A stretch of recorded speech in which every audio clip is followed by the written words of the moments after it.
What is up, everybody? Welcome back to the Tomatito Boxing Show.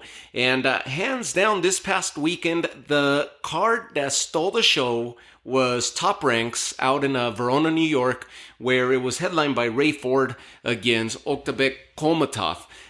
Two featherweight championship fights on hand, both the main event and the co-main event. And if you remember on the last episode or so, I mentioned to you that the featherweight division, the 126-pound division, has been on fire. I mean, we've seen divisions, usually the lower weight divisions, have been fully active, 108, 112, 115, even the bantamweights at 118, with movement happening there, titles changing hands, 122 dominated by Naoya Inoue.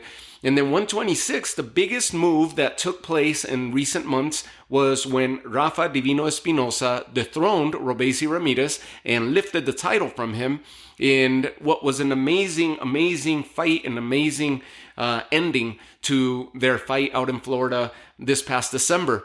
Since then, the division has been basically waiting to get the gears moving, and this is the week that it's all happening. All three remaining titles are on the line. Two of them happen to be hosted by Top Rank and brought to you by Top Rank out in Verona, New York. Venado, Lopez in action. And then the vacant title that Lee Wood vacated to move up and campaign at 130. If you remember, Lee Wood is vacating because he's looking for a big fight against potentially fellow countryman Joe Cordina at 130. He says he's got maybe a handful of fights left, and he's looking for the biggest paydays and to be able to walk away from the sport in not the so long or distant future. So Lee Wood vacated his title, and that title was up for grabs. And the two contenders were Oktaybe Kholmatov from Uzbekistan and Raymond Ford. And we followed Ray Ford's career, and you could go back and check my catalog and look at Ray Ford's cards. I followed his career. I've been a big fan of his. I like his elusive style. He's got heavy hands himself, and it's been great. One of the fights that I remember was his prior fight that he had against Jesse Magdaleno, and that was in April of last year. Great fight that he put together there, and that was out in San Antonio. He is now a champion. What a fight, what an ending. And both fights, the co-main and the main event, delivered. Hands down. We had the circus sideshow, the debacle that was the Jake Paul card out in Puerto Rico. It's sad because Amanda Serrano was supposed to main event that night and against Nina Menke, and due to an eye injury, she ends up getting pulled, right? And you could check that episode out. I was pretty disgusted with the way that everything went. Not disgusted, but maybe disappointed. More so for Amanda Serrano. Saddened that Amanda Serrano got involved in this type of debacle and this type of mess, because that's exactly what it was. It seemed like it was a sham. It seemed like it was a sideshow, and Jake Paul in turn ended up stealing the show and becoming the main event of the night, unbeknownst to everybody, both watching at home and the crowd on hand. And everybody jumped to the defense of it. Both the commentators, the zone, everybody was in on it except us, the fans. The people that paid both to view, people that subscribed, and people that paid on hand, that made the travel arrangements to go see it on hand. And they knew all along that the main event was not going to take place, or had an idea at the very least, and refused to release that for the sake of garnering more attention. And then they step into the ring and announce that, hey, guess what? You just witnessed the main event, which was Jake Paul against a basic nobody, speaking in boxing terms, in boxing ranking terms. Ryan Borland, who is an inactive fighter, a professional fighter at that, who had a decent record on paper against basic, unknown, untested, unranked opposition. He was just a paycheck type fighter. He turned professional. He would take fights here and there. He had been inactive for several years, not a practicing boxer, an active boxer at that. And so we knew that this was slim pickings. We knew that it was going to be a one-sided affair, just like we witnessed Jake Paul against Andre August. They sell you one thing, deliver another, and so we knew it. But we didn't really care because we were tuning in to see Amanda Serrano and put her titles on the line against Nina Menke. And it was a homecoming party for her. In the end, big debacle, right? So I'm not going to make this episode about that, even though I just lost a few minutes here going on a rant about that. And you could check that whole episode out where I go on a full rant and break down every one of the major fights that took place that night. Now, out in Verona, New York, while that was happening over there, out in Verona, New York, Top Rank Bob Arum brought a solid show, a solid card once again, where 2 of the 126-pound titles were on the line. The vacant WBA Featherweight title that Lee Wood let go of was going to be contested between Otabek Kholmatov and Raymond Ford. And what a fight it was. If you didn't see it, go watch it. What a fight it was. The highlights that you could watch, that you could get on YouTube, the highlights don't do it justice of how great, how technical, how strategic, how pinpoint accurate both of these fighters were. And it was, if you ever talk about a chess match, this was it. There was no hesitation. It was just strategizing. How do I get you? How do I find an opening? And both of them were so precise and so accurate with their attacks where it was coming down to the wire. And as the fight was coming to an end, I actually had Kholmatov in the lead going into the final round. That's how tight the cards were. 2 of the 3 judges actually had a 106-103 going into the 12th round. That's how good of a fight this was. 2 of the judges had Kholmatov in the lead. When it was all said and done, I gave the first 4 rounds in a landslide to Kholmatov. I had round 9 and round 10 for Kholmatov.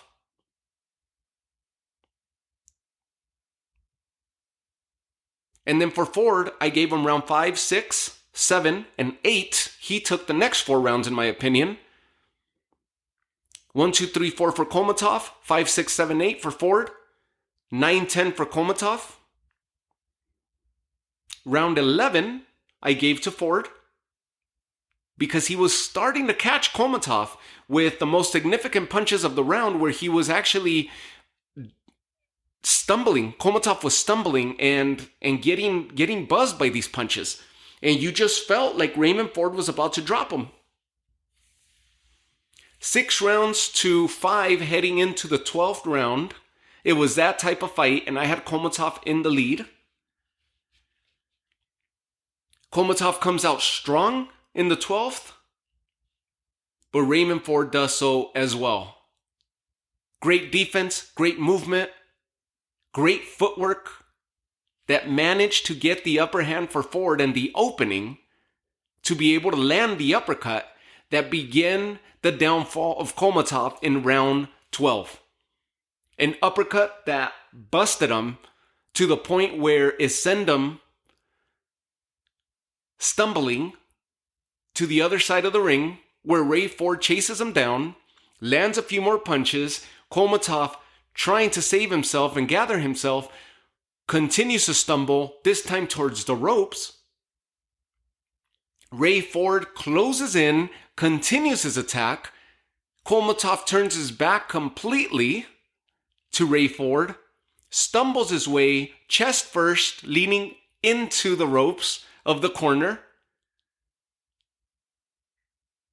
With his back completely turned to Ray Ford, and Ray Ford lunges forward and still manages to land 2 punches on Kholmatov as he was not even facing Ray Ford, facing the crowd at this point, and the referee gets in the middle, waves the fight off. 7 seconds left. 7 seconds left in the fight, and Ray Ford pulled off a miraculous stoppage, a Rocky type ending. We didn't see this coming. We saw the signs because Ray Ford had landed some very powerful leather on Kholmatov.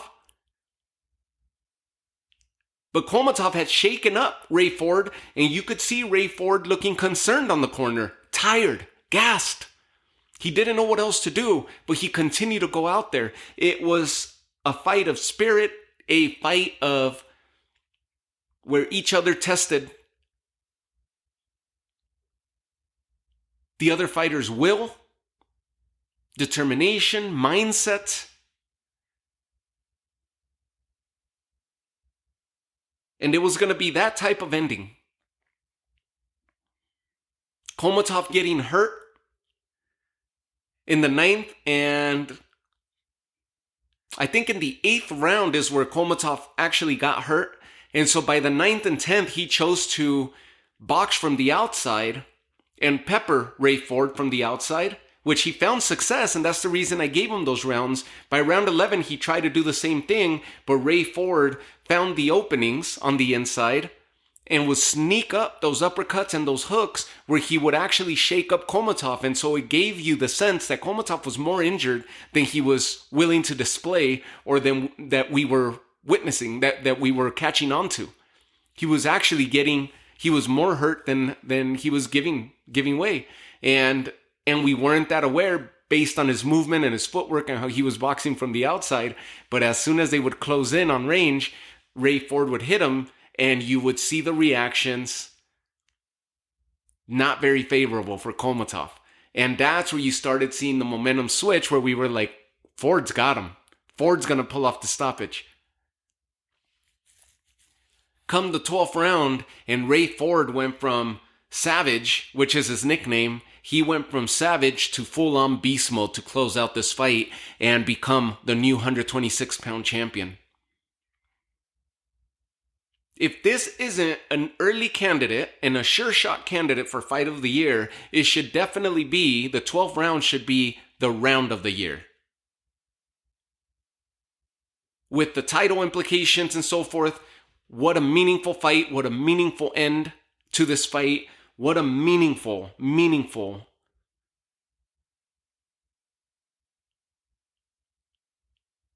addition to Ray Ford's resume and body of work. Now, post-fight, Kholmatov got sent to the hospital, so there was no post-fight interview. But Ray Ford was there on hand, Eddie Hearn jumping up and down. Eddie Hearn has been keeping tabs. If you look at the history between these two, Eddie Hearn has been keeping tabs on Ray Ford years ago when he thought that Ray Ford was he was in the amateurs trying to make his way towards the through the Olympic trials and trying to make it to the Olympic team. Eddie Hearn was keeping tabs on him. Ray Ford ended up changing his mind and just pursuing to go pro. And Eddie Hearn says that he would keep tabs on him and was willing to meet with them. You could go online and find the text exchanges between them. I think Eddie Hearn actually posted them on X. Conversations that took place years ago between these two. And look at him now. Ray Ford, 126-pound featherweight champion for the WBA, just a couple years removed from when they first met. What a journey for Raymond Ford. The post-fight interview was very telling because Ray Ford says that he's looking to vacate, that he had lost his legs. He couldn't find his legs early on. His legs were shaky, and he believes that this was due to the weight cut, that he was a bit drained. So he's going to be looking at campaigning at 130, and he called out Lamont Roach or potentially Oshaki Foster. He would be interested to get into those fights.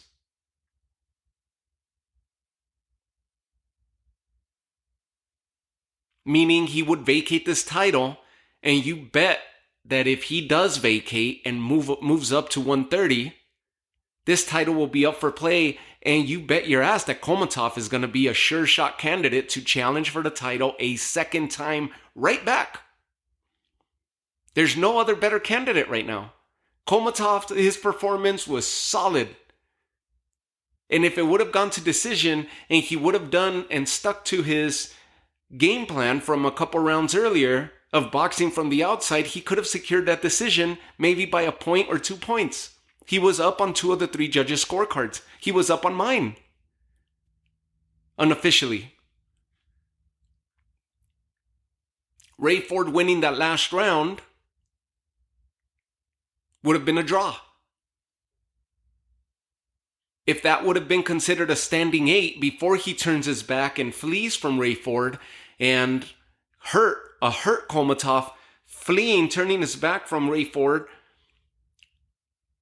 stumbles onto the ropes chest first and Ray Ford hunts him down. If he could have gotten a standing 8, which is what he's arguing now, that he should have gotten a standing 8 from the referee before he succumbed to turning his back to Raymond Ford, if he would have gotten just a second or 2 seconds earlier in that succession, a standing 8 by the referee, he feels that he could have gathered himself enough to have finished the fight on his feet and not get stopped. Should these two rematch, this is going to be a bigger fight and a bigger billing because it was that type of fight, that good of a fight.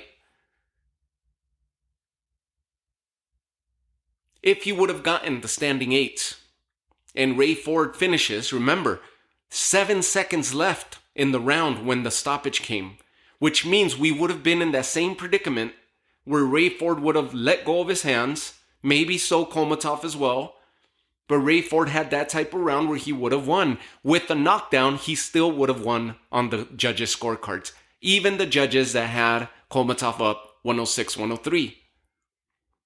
This would have been a 10-8 round, potentially a draw, if he doesn't get the nod. It was that good of a round and that good of a close for Raymond Ford. And a great fight and a great performance by Kholmatov as well. Glad that he's okay. Glad that he didn't suffer any major injuries, that he's right back arguing that he should have gotten a standing 8 instead of the stoppage or the lack of the referee responding. Failure to do the standing 8 caused that final succession to play out the way it did. He is guaranteed a sure shot contender if Ray Ford vacates, Kholmatov against whoever's next. Amazing fight that ended up putting a close to Saturday night in what was supposed to be a great night of fights, both New York side, stateside, and out in Puerto Rico. Instead, New York stole the show. Top Rank delivered a solid card and 2 solid matches.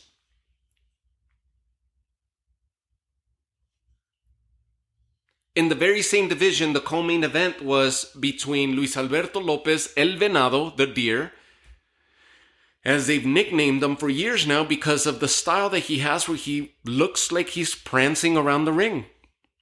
An awkward style, like a tippy-toe prancer of a style that he has, awkward but efficient.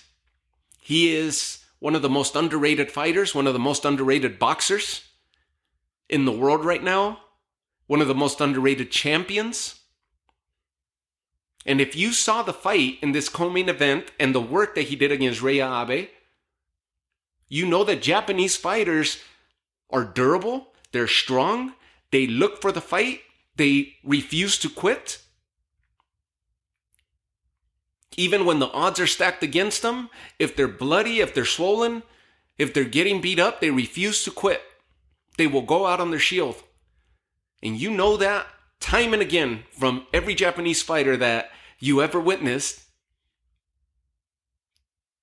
They are more than likely going to go out on their shield if the fight doesn't get waved off. Or the towel gets thrown in.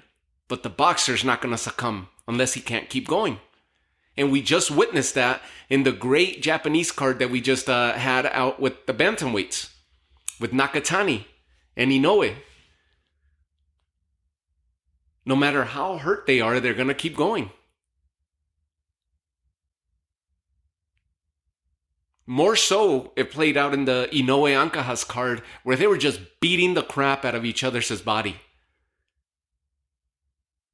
And it was tit for tat. I punch you, you punch me. I punch you, you... It was like a rock and sock'em type show between Inoue and Ancajas where they were just destroying each other's body. And in the end, Ancajas' body gave out, where that style of fight favors Jerwin Ancajas and has played into his favor in the past. Venado Lopez got right to work on Reya Abe. An unconventional, unorthodox, awkward style, if you may, but super efficient and super accurate. He taps you every which way. Hits you in the body, hits you in the ribs, throws a random uppercut, hits you in the ear, hits you in the forehead, catches you down range center, pops you in the nose, pops you in the mouth, hits you in the chin, and goes back to the body, hits you in the solar plexus, and then pats you on the ribs again. And then he moves out of the way, and right when you think you're throwing a big, heavy punch to try to push him back and stop him in his tracks, he ducks. And then he catches you with an unorthodox punch, a looping punch that will land on the temple. That's Venado Lopez. Every which angle, he's just throwing. Punches and bunches and accurate as hell. He went right to work, immediately started damaging the cheekbone of Reya Abe. Immediately we started seeing the results of that, where his orbital bone was damaged, swelling, eye near shut. Reya Abe continues to fight.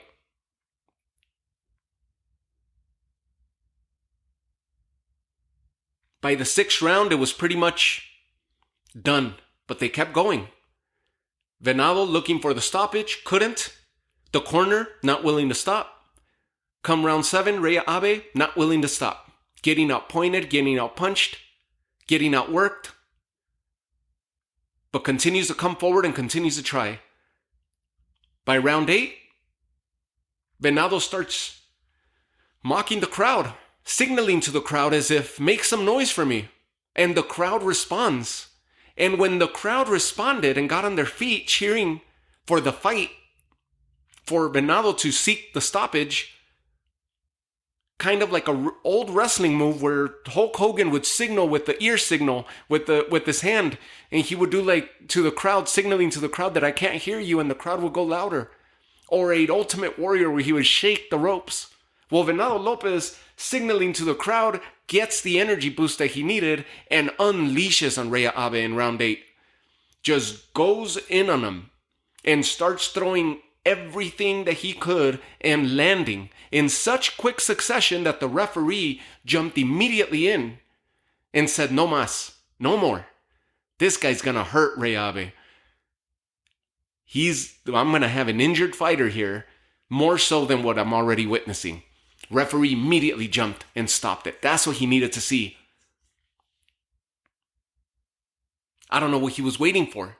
He already knew that this was a one-sided fight, that it had turned into a one-sided fight because of Venado's work, because of Venado's doing. And Lopez went in and just put the finishing touches on him, and the crowd erupted. Perfect setup for the main event. Venado retains his title. He is your IBF champ. Both top-rank headliners between Ray Ford and Venado Lopez. You would think that this would be an easy fight to make. And it very well can be. But there's one more title in play, and it's in a few days' time. And that title is between Ray Vargas and Englishman Nick Ball. Ray Vargas is going to defend his WBC title. The unblemished, undefeated fighter, Ray Vargas, against, and I'm going to correct myself because he does have one loss, undefeated at that weight. His one loss came at the hands of Oshaki Foster when him and Foster fought last year for the vacant WBC title at 130 pounds. He dared to be great, moved up, tried to be champ, and came up short against Oshaki Foster. And Oshaki Foster that beat him to the punch, that bested him in almost every way, every which way, but it was a hell of a fight between the two. Nonetheless, Oshaki Foster was just quicker and beat him to the punch and outworked him. And that's how Oshaki became champion at 130 pounds. Now we just witnessed him recently successfully defend his title. against Abraham Nova. Well, Rey Vargas, still champion at 126, will be putting his title against Englishman Nick Ball on the undercard of the Joshua Francis Ngannou card.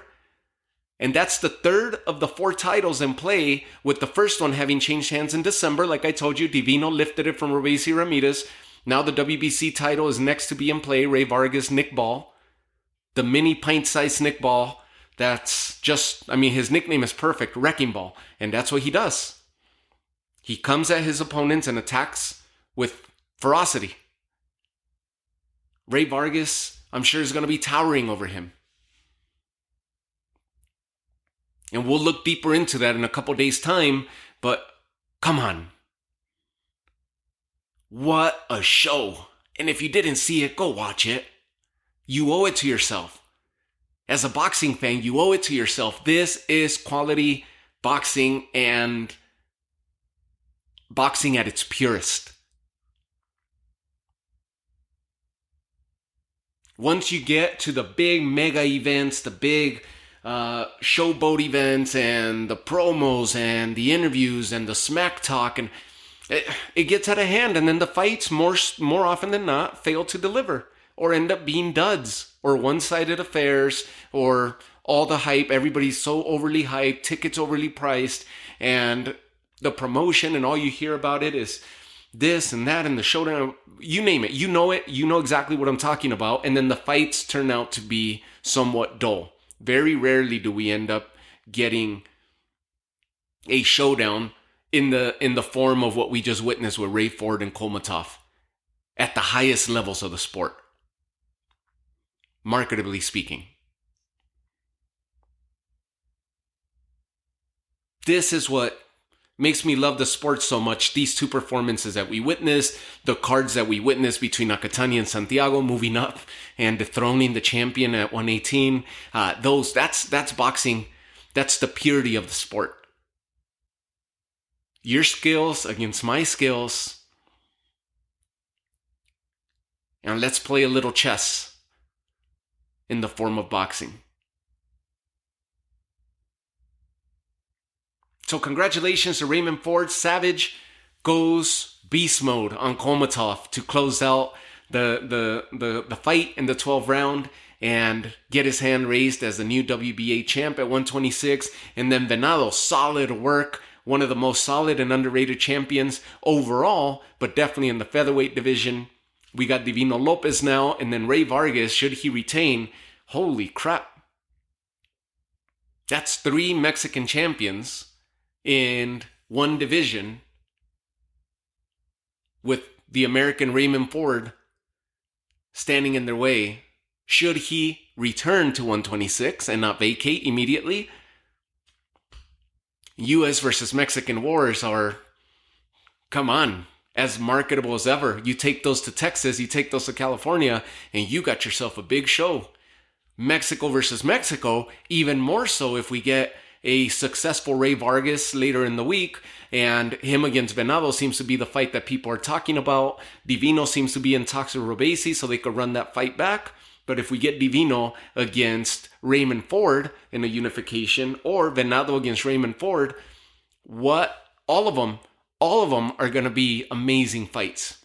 In my opinion, I would love for Raymond Ford to stay, and him and Venado Lopez would be the smarter match to make for Top Rank. And Eddie getting involved and working with Top Rank, Raymond Ford against Venado would be a fan favorite type fight, and Divino against Rey Vargas, should Rey Vargas retain.